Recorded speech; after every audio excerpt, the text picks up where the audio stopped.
Wooden auto rickshaw वाला।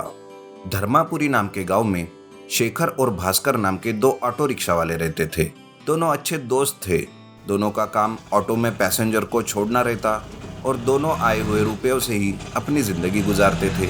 शेखर बहुत ईमानदार आदमी था और बहुत मेहनती भी।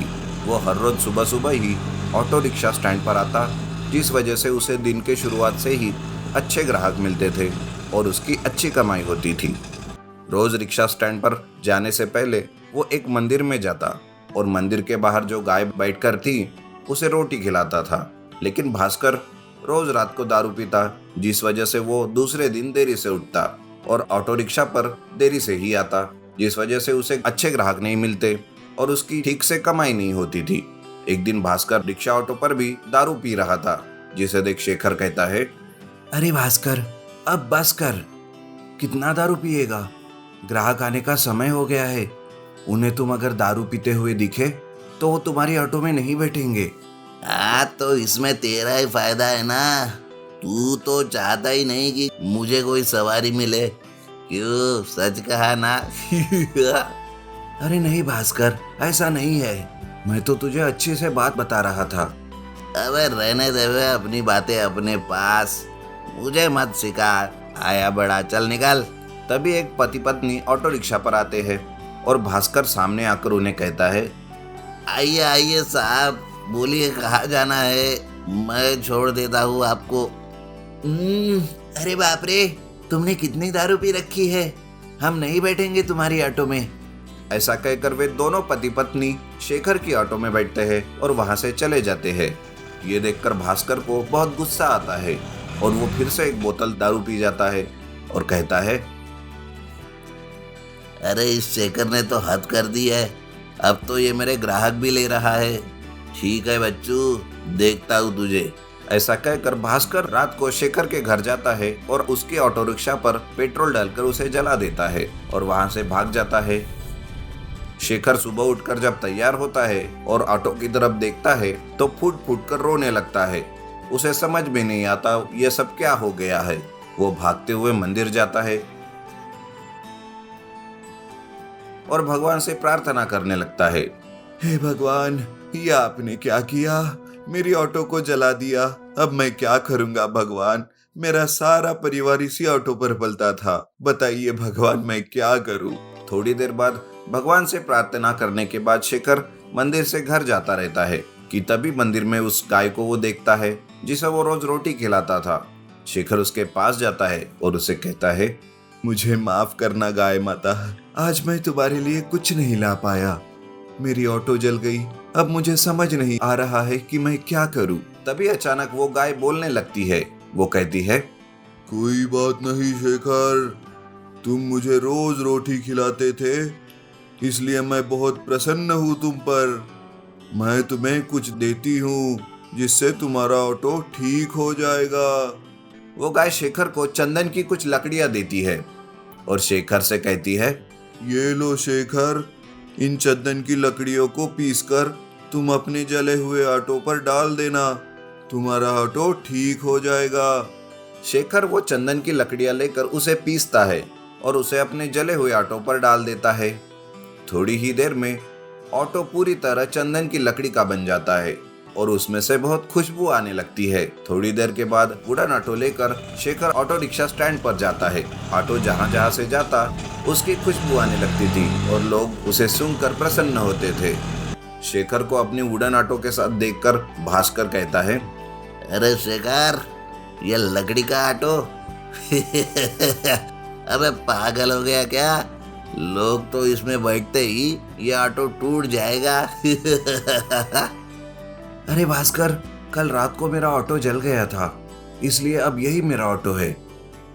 तभी वहां पर दो लड़कियां आती है। शेखर की ऑटो से आती हुई खुशबू से वो उसके ऑटो में ही बैठ जाती है। इस तरह से शेखर फिर से वुडन ऑटो चलाने लगता है। ये देखकर भास्कर आग बबूला हो उठता है और फिर से उस रात शेखर के घर जाकर उसके ऑटो को जलाने लगता है। लेकिन ऑटो को आग ही नहीं लगती कि तभी वो गाय पीछे से आकर भास्कर को जोर से मारती है, जिस वजह से भास्कर दूर जाकर उछल कर गिरता है। आवाज सुनकर शेखर बाहर आता है और वो गाय उसे कहती है, देखो शेखर, तुम्हारा दोस्ती तुम्हारा दुश्मन है। इसने ही तुम्हारा ऑटो जलाया था, अब ये वुडन ऑटो भी जलाना चाहता था। गाय को बोलता हुआ देख भास्कर गाय से माफी मांगने लगता है और शेखर से भी। गाय और शेखर दोनों उसे माफ कर देते हैं। गाय की वजह से भास्कर अपनी दारू पीने की आदत को छोड़ देता है और गाय भास्कर वही चंदन की खुशबू वाला लकड़ी का ऑटो देता है। और उस दिन से शेखर और भास्कर दोनों वुडन ऑटो चलाकर अपनी जिंदगी बिताते हैं। अंडरग्राउंड जायंट मिर्ची हाउस। एक गांव में गरीब किसान का जोड़ा रहता था। उनकी एक स्वरा नाम की बेटी रहती है। स्वरा बहुत ही समझदार और मेहनती लड़की होती है। बचपन से ही वो खेत में काम करती और अपने माँ बाप की मदद करती थी। उसी गांव के बाकी के किसान मिर्ची की फसल उगाते थे, लेकिन स्वरा के यहाँ अनाज ही उगता था। स्वरा बड़ी हो जाती है और एक दिन अपने पिताजी से पूछती है, पिताजी, अनाज की जगह हम मिर्ची की फसल उगा सकते हैं ना? नहीं स्वरा बेटी, हमारे खेत में पता नहीं क्यों लेकिन मिर्ची की फसल नहीं उगती। ऐसा लगता है जैसे किसी ने खेत को श्राप ही दे दिया है। लेकिन पिताजी, हम एक बार कोशिश तो कर सकते हैं ना? बस मैंने कहा ना, नहीं तो नहीं। स्वरा नाराज होकर वहां से चली जाती है। वो घर में ही कुछ पौधे और सब्जियां लेकर नए तरीके का खाद बनाती है। एक बार जब वो खाना बना रही थी, वो देखती है कि कुछ मिर्ची के बीज बचे हुए हैं। वो सोचती है, अरे, ये मिर्ची की बीज खेत में जाकर बो देती हूँ और पता लगाती हूँ कि आखिर क्या होता है। ऐसा कहकर स्वरा उसके पास के मिर्ची के बीज खेत में बो देती है और अपना बनाया हुआ खाद भी डाल देती है और उसकी अच्छे से देखभाल भी करती है। कुछ ही दिनों में मिर्ची के पौधे उग आते हैं। ये देखकर स्वरा बहुत खुश होती है, लेकिन पिताजी को जब ये बात पता चलती है तो वो बहुत गुस्सा करते हैं और स्वरा से कहते हैं, वो मिर्ची के पौधे वहां से जल्द उखाड़ फेंको बेटा, वरना किसी की भी जान जा सकती है। लेकिन आखिर क्यों पिताजी? मैं ये सब तुम्हें नहीं बता सकता बेटा, यही तो हमारे घर के ऊपर लगा हुआ श्राप है। बेचारी स्वरा पिताजी का कहना मान के वो मिर्ची के पौधे उखाड़ने जाती है कि तभी अचानक से जमीन धंसकर वहां पर एक सुरंग बनती है। स्वरा वहां पर क्या है ये देखने के लिए उस सुरंग से अंडरग्राउंड जाती है। वहां पर वो देखती है तो बहुत सारी मिर्ची रहती है। ये देखकर उसे समझ नहीं आता कि ये सब क्या है। उसके पास ही एक जायंट मिर्ची हाउस होता है। स्वरा उसके अंदर जाती है। वो देखती है कि वहां पर एक बूढ़ी औरत होती है।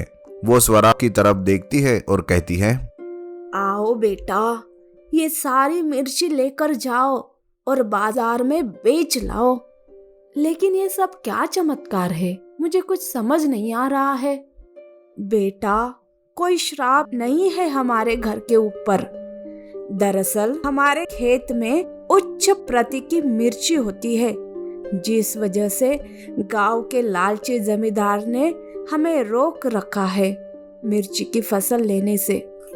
ये बात सुनकर स्वरा का डर निकल जाता है और वो मिर्ची लेकर बाजार बेचने जाती है। जब ये बात लालची जमींदार को पता चलती है तो वो रास्ते में ही स्वरा को रोकता है और उसे वो मिर्ची बाजार लेकर जाने नहीं देता। सुनो लड़की, क्या तुझे पता नहीं तुम्हारे घर वालों को मिर्ची बेचना कितना भारी पड़ सकता है?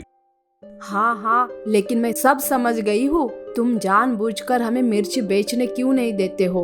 अब तुम्हारी ये चालाकी नहीं चलेगी जमींदार। ये सुनकर जमींदार के लोग स्वरा के पास आते ही रहते हैं कि तभी मौका देखकर स्वरा कुछ मिर्ची पाउडर लेकर उनके आंख में डाल देती है